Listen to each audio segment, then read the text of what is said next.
the theory that's doing the rounds about inside trading. It would be a lack of journalistic curiosity not to raise the question. Elon Musk had seen his share prices tanking. Tesla stock went up 22% yesterday on the back of the announcement about the 90-day pause. Yeah. So, wow, that's quite a lot. That's quite a big raise in value for a company which is owned by one of the right-hand people to Donald Trump. WTF? What the is he doing right now? What do you know about this pause? What are the details of it? Well, the details, as I understand it, is that China continues to retaliate. Other countries didn't retaliate. The president 2 or 3 days ago said we wanted to negotiate with those countries that asked for meetings. That's what we're doing. What are the We've had details? discussions. How long is the pause? How many days? How many weeks? I understand it's 90 days. I haven't spoken to the president since I've been So in the this trade hearing. representative hasn't spoken to the president of the United States about a global reordering of trade.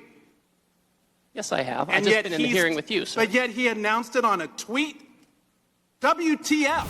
Well, WTF indeed.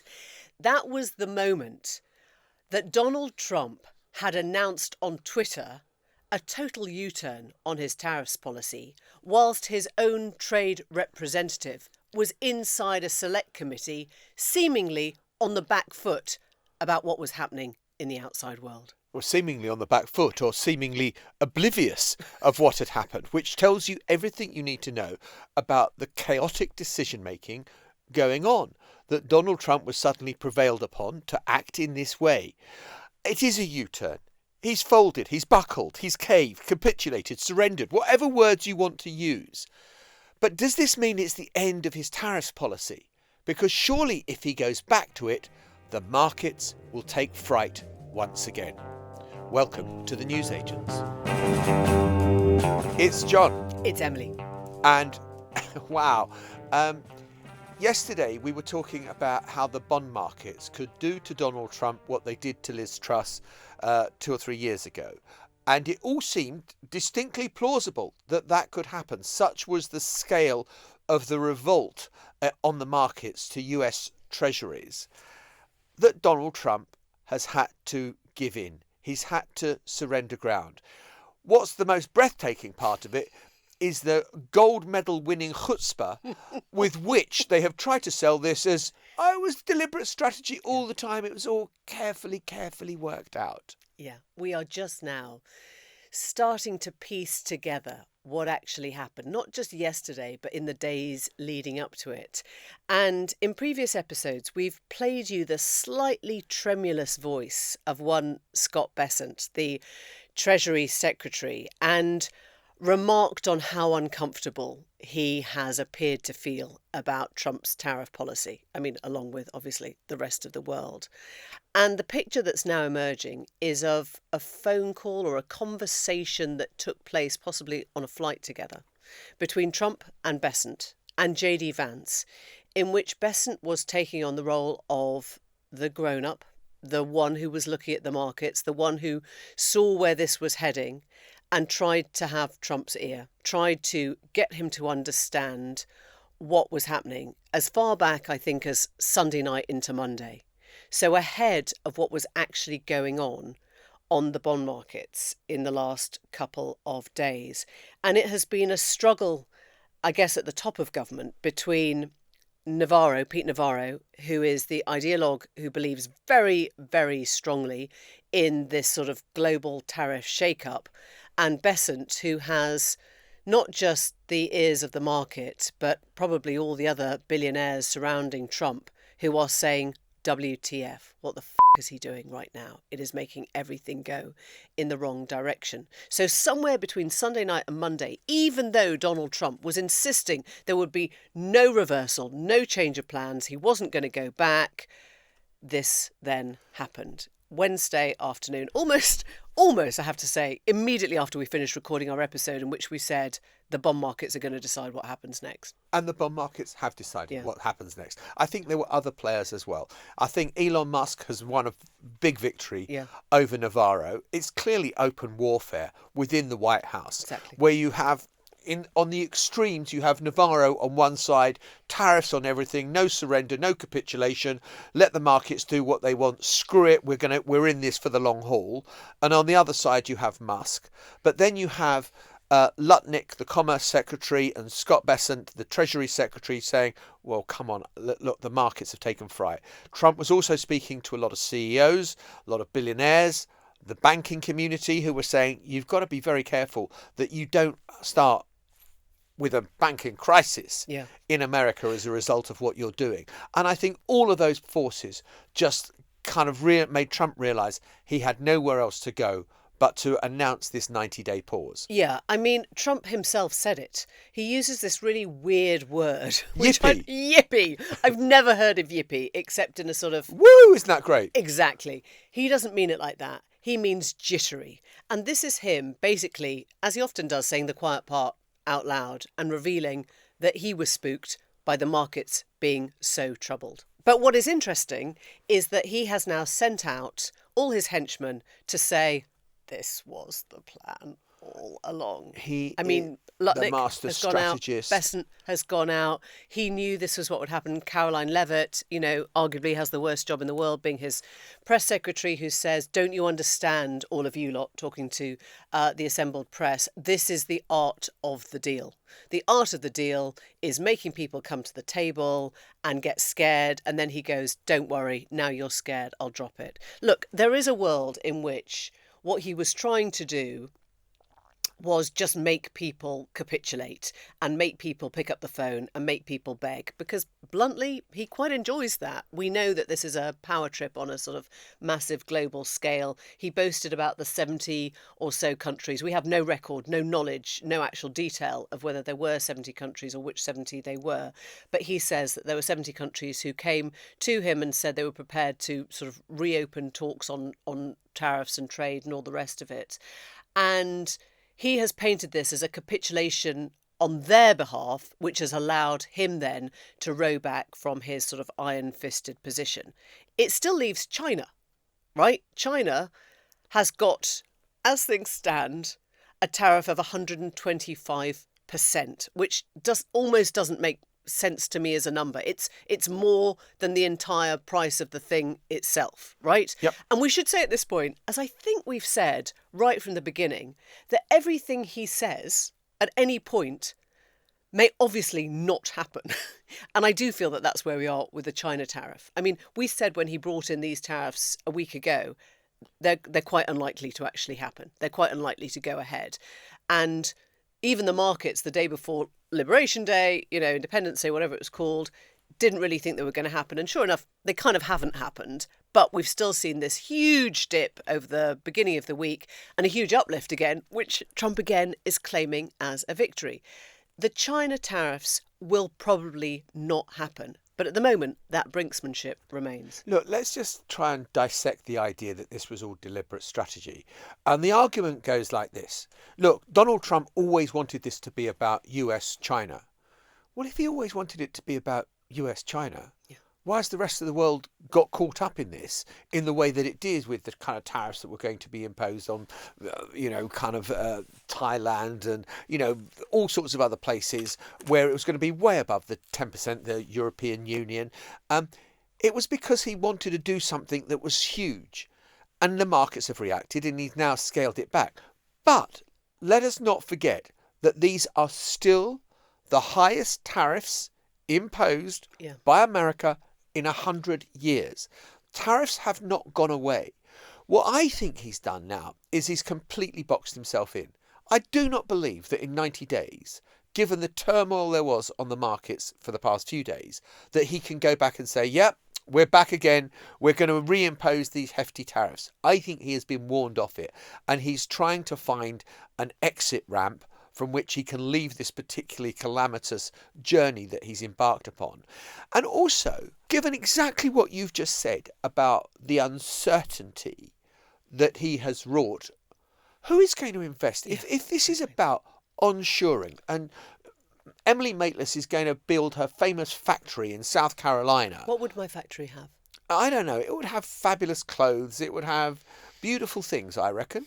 in your factory, in South and Carolina. sweets and Wine gums, confectionery. yes. Confectionery and wine gums as well, obviously. You want to know that you've got a workforce that is willing to do it. You want to know that you're going to be able to hire builders to build the factory, because let's face it, if everyone is onshoring and everyone is building, you've got to find cheap labour at the same time as you're kicking out all the undocumented foreigners who used to be the cheap labour in America. You're going to want to have certainty over policy and know what the tariffs are going to be for the next 3 years if you're going to make a substantial investment in mateless enterprises. You haven't got that. Yeah. So why would anyone invest on that basis? Yeah, I mean, if the market reaction to yesterday's announcement tells us one thing, it's that they don't believe the tariffs are coming back, right?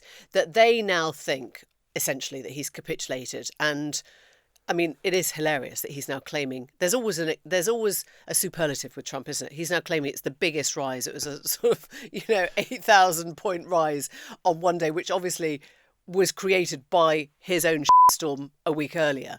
But if they are now saying we're putting money back into the market, we're buying up, then it tells you that they don't think the tariffs are coming back. But to your point, of course. I mean, would you do anything long term whilst Trump was in power?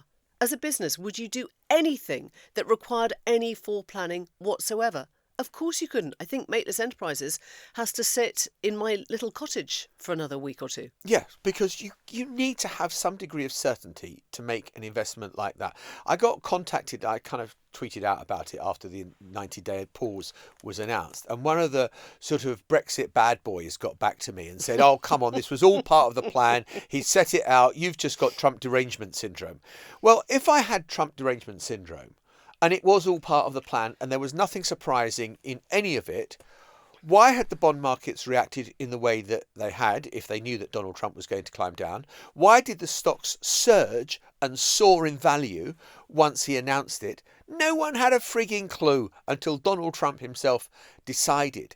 And, the idea, and of course, at that clip we played you at the start, you would think that any decision over that would have been taken in consultation with the person who is in charge of trade policy. And he was completely out of the loop. Peter Navarro had just written an op-ed for the Financial Times on why the tariffs were here to stay and there would be no negotiation. Navarro is in the outer darkness now. Yeah, I was going to say, do you think he's a dead man walking? Because I'm talking to people in the business community who think that it's quite hard for him to come back from this now, because it was, as we said, it was a religion for him, the tariffs thing, and it clearly hasn't been enough of one for Trump, despite the fact that he's been banging on about them for 30 years.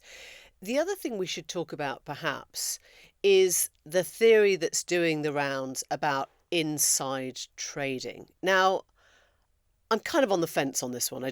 I'll admit I don't know enough, but we do know that Trump put out a line on Truth Social, tweet yesterday that said, now is a great time to buy.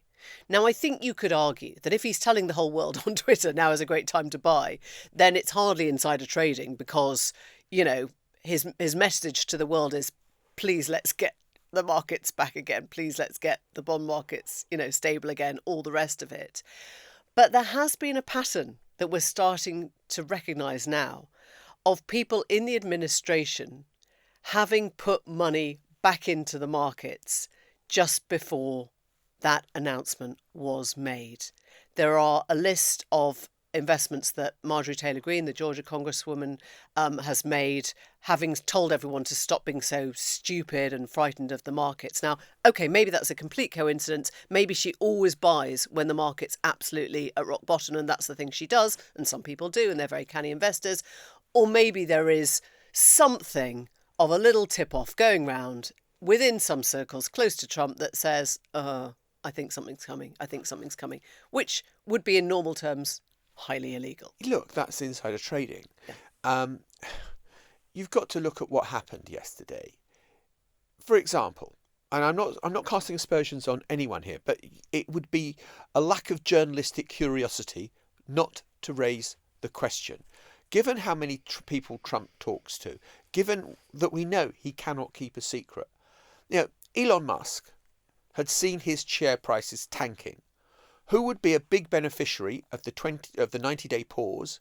Well, Tesla cars for a start. Yeah. If he knew an hour, 2 hours, 10 minutes and managed to kind of buy back some Tesla stock went up 22% yesterday on the back of the announcement about the 90-day pause. Yeah. So, wow, that's quite a lot. That's quite a big raise in value for a company which is owned by one of the right-hand people to Donald Trump. Yeah, I mean, I've been messaged by Republicans this morning, just raising the question, as you say, I'd like to know who made personal financial moves in the past 48 hours. So some people have come out very strongly. Chris Murphy, the Connecticut senator, Democrat, has come out and said, this looks fishy, it smells bad, I don't like what's going on. I think given that Trump really announced to the whole world that they should buy, you can't pretend it was a secret message. But I think over the next 24, 48 hours, some of those financial dealings are going to be studied quite closely. You know, one of the things that strikes me, and this is the comparison of Trump 1.0 from 8 years ago. If you remember, at the start of the Trump administration, they were similarly trying to blow the doors off of everything. When Steve Bannon was the strategy director in the White House, very senior position, he was fighting with everyone. They introduced the immigrant ban, which was obviously mainly a Muslim ban, and that got challenged in the courts because it was so badly drafted. And then the sort of grown-ups asserted control to some extent of the decision-making process, and it got a bit saner. You feel that there is a degree of history repeating itself here 8 years on. That, you know, Navarro's in it, we're going to do it this time, we're going to do all the same things again, this time on trade and tariffs, which they didn't do 8 years ago, but really go for it. And the grown-ups have reasserted themselves. Yeah, just pulled it back from the brink. They've just pulled it back from the brink. I mean, the thing I guess that a lot of our listeners will be wondering about now is this 10% tariff, which is still in place, and as you said... And it's 25% on aluminium and steel exports, so our car industry is still hit. So where does that leave the UK now? Because in a way, we've sort of watched this storm circulate around us, watched the China-America brinksmanship, and Starmer has played this line, which is just keep calm and carry on. Don't like the tariffs, but we're not going to rock the boat. We're not going to say anything.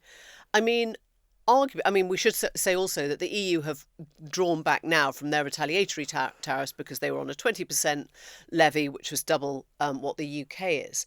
I mean, this whole thing hasn't actually made things any easier for us, except by taking the rest of the global chaos away.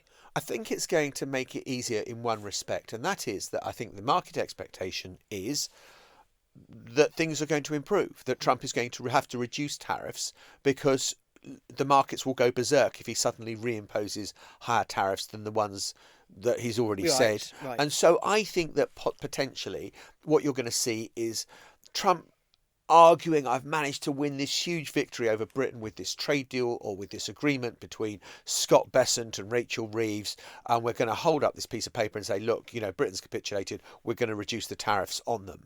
And I don't think Britain will have to give as much now as they might have done a week ago when it was day one of Liberation Day. Liberation Day a week ago was look how tough we are. A week later, it's look how weak we are.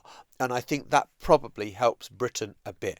But the tariffs haven't gone away yet. They're still in place. Yeah, and particularly we have to look at what's happening between China and America right now, because China can still inflict pain on the US. We should say that China's not in a great place. It's got high unemployment now. It's got factories that are potentially going idle. It's got this massive overspend on property, which is lying empty. But China has got the potential to really hurt Trump because it has many big American companies that are invested in China. They were all kind of dying, wetting their pants to get into China. Now what happens to them? China can block movies. It can take out a sort of response to Hollywood if it wants. It can not allow a sale of TikTok. And it could devalue its own currency to make its exports more competitive. So I think going back to that earlier conversation that we were having when Scott Bessent said, oh, China's, got twos, it hasn't. No, it's got much more than it's got much more. I mean, it is hurting. They're both hurting, but that's what a trade war does. It hurts both sides. And interesting that coming out of Beijing last night was, we're prepared. We've been through pain before. Yeah. We'll do pain again. We are not surrendering. And you mentioned TikTok in passing there. There's some really interesting reporting on that. That, of course, it's the Americans who are desperate to get a deal to buy TikTok. The last thing they want to do is deprive 200 million Americans of their daily fix of scrolling on TikTok. And therefore, they want to get a deal done. And so they thought they had a deal that was ready to go. Trump then imposes the tariffs. And according to this reporting, ByteDance ring up the White House and say, sorry, we're not doing the deal now. Beijing doesn't want us to do it. Yeah. And so, that's where, the Chinese can hold Americans to ransom as well. It is not a one-way street. And so Trump has still got a lot to resolve and unpick from what he started himself. Yeah. This was going to be the worst financial crisis since the 2008 financial crash, since the pandemic. But this was authored by one man and one man alone. In a moment, we'll be talking about something else that has gone under the radar in Trump's America, which is deeply sinister.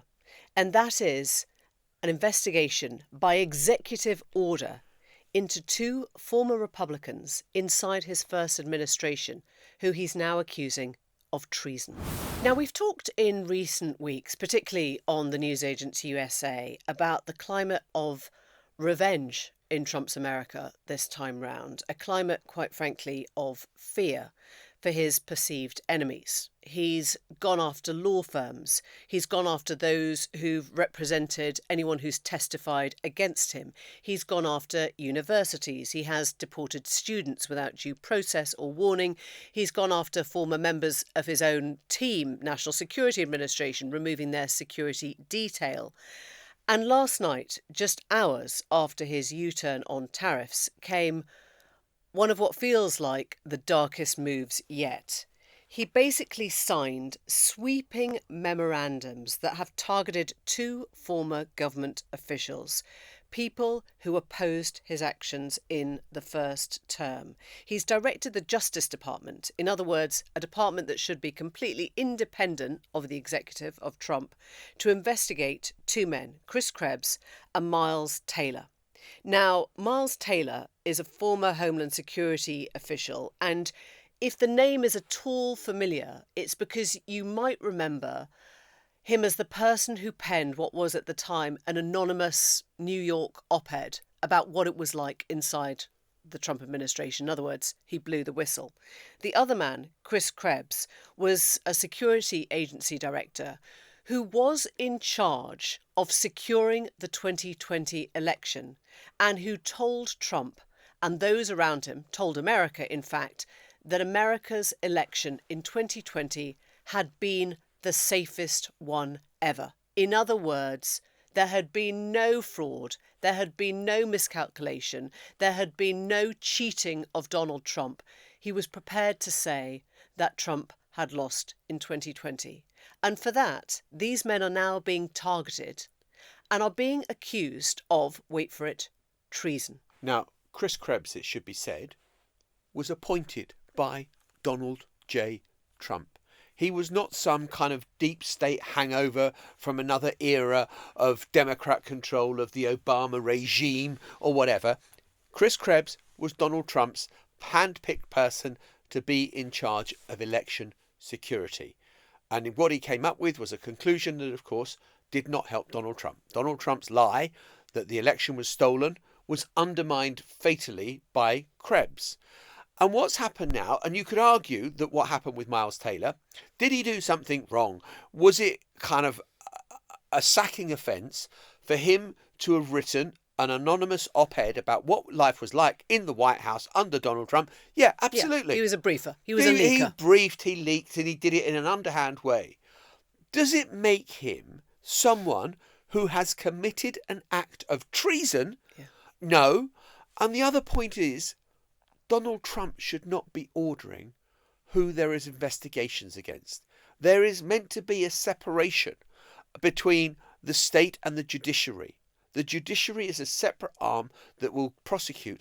And remember, Donald Trump's whole promise to the American people was that he was going to rid the law department of biased people who are creating acts of warfare against individuals, which is the accusation he made about the Biden administration. Yeah, we haven't heard back from Krebs since this happened, about 10 o'clock last night, our time.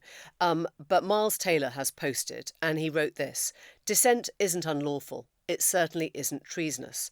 America is headed on a dark path. Never has a man so inelegantly proved another man's point." In other words, Miles Taylor is saying, I warned you about this man. I warned you about creeping authoritarianism in Trump's first term, and he's now just proved my point. And it is a complicated story. The details don't come easily. It's not an easy story to tell in the same way that Tariffs is. But I think you have to start recognising that what we refer to so often as creeping authoritarianism is now looking like prowling authoritarianism. This is a man who is determined to go after people he doesn't like, people who have disagreed with him, people who have gone on record to call him out. And there is no suggestion that this will stop anytime soon. Donald Trump is absolutely determined to get his pound of flesh, to have his vengeance.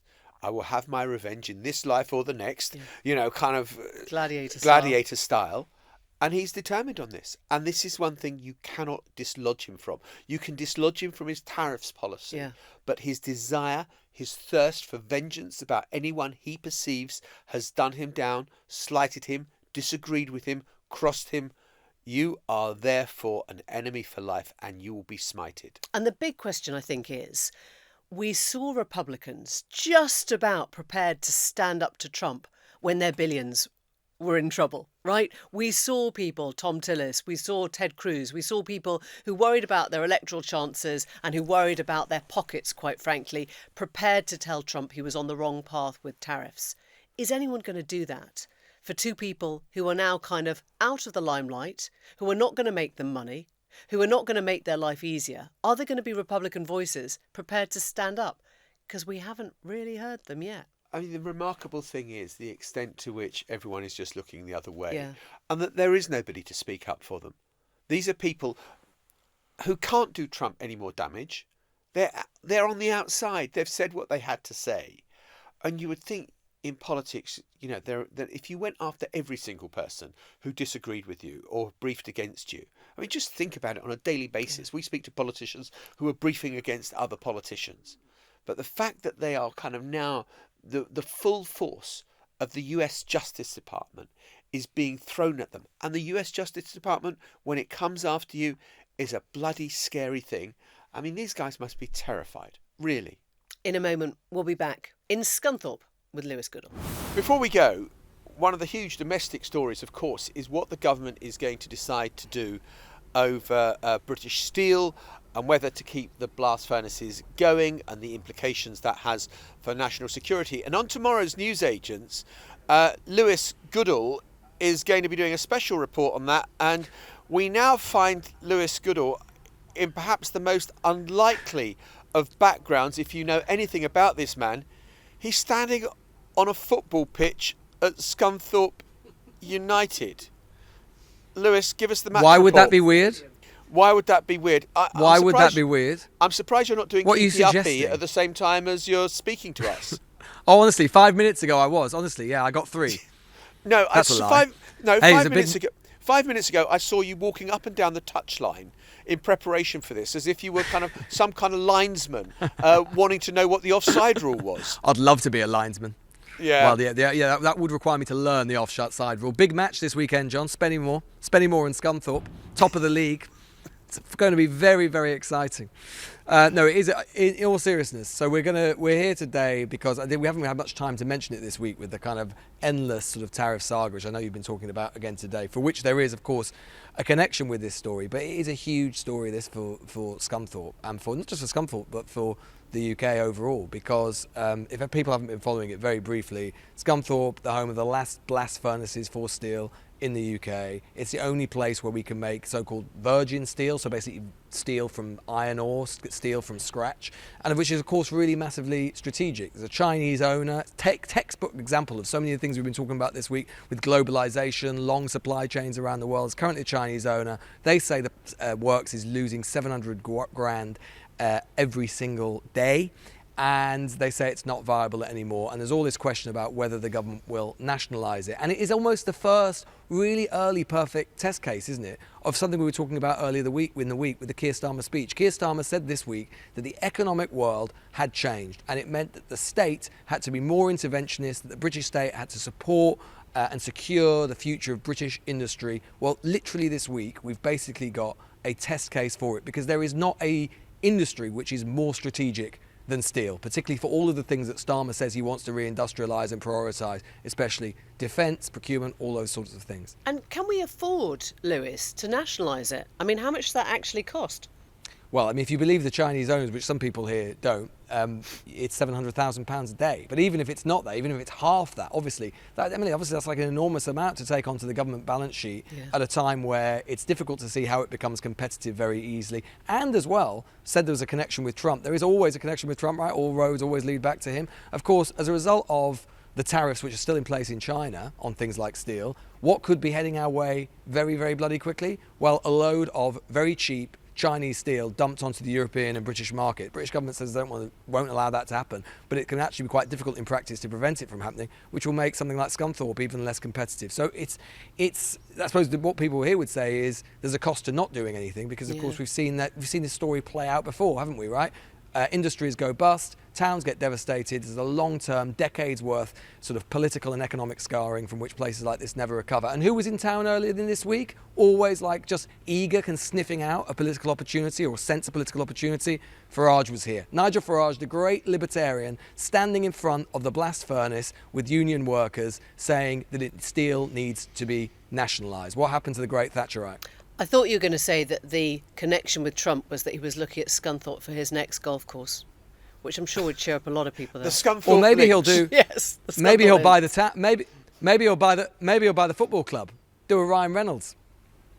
See, I know all about it. I know all about football, Joe. See, you like that, don't you? Yeah.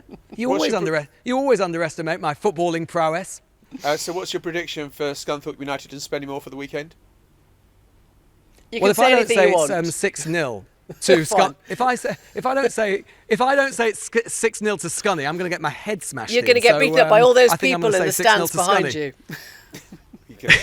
Yeah, exactly. Just work my way out of here. Yeah, exactly. Get All off the pitch. Get off the pitch. Well, look forward to listening to it tomorrow, Liz. Take care. See you. Bye. Bye. The Newsagents. This is a Global Player original podcast.